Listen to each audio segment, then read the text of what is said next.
የደንበል ባለሀብትን ያስደነገጠው አዲሱና ግዙፉ ህንፃ። የፍላሚንጎ መለያ የሆነው ደንበል ዙፋኑን በአዲሱ ፕሮጀክት ሊቀማ ነው።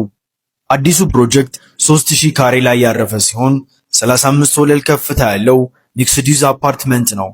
በውስጡም የንግድ ሱቆችና አፓርትመንቶችን አጠቃሎ ይይዛል። ሁለት የመኪና ማቆሚያ ቤዝመንት የተዘጋጀለት ሲሆን በተጨማሪም ከህንፃው አጠገብ ለብቻው ባለ 6 ወለል የመኪና ማቆሚያ ተጨማሪ የሚገነባለት ይሆናል። ስድስተኛ ፎቅ ላይ 3000 ካሬ ላይ ያረፈ ጂም፣ ስፓ፣ ሳውና፣ የወንዶች የሴቶች የውበት ሳሎን ያካትታል።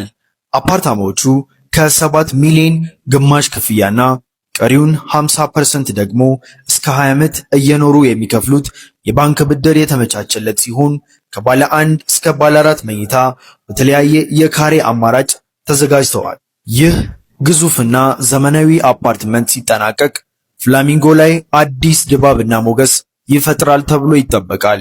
አሁን ላይ አፓርታማዎቹ በ15% ቅድመ ክፍያ ብቻ በመሸጥ ላይ ሲሆኑ የቦሌ ነዋሪዎች እየተረባረቡበት ይገኛሉ። የዚህ እድል ተጠቃሚ መሆን ለምትፈልጉ ከታች ባለው ስልክ ቁጥር ይደውሉልን። እናመሰግናለን።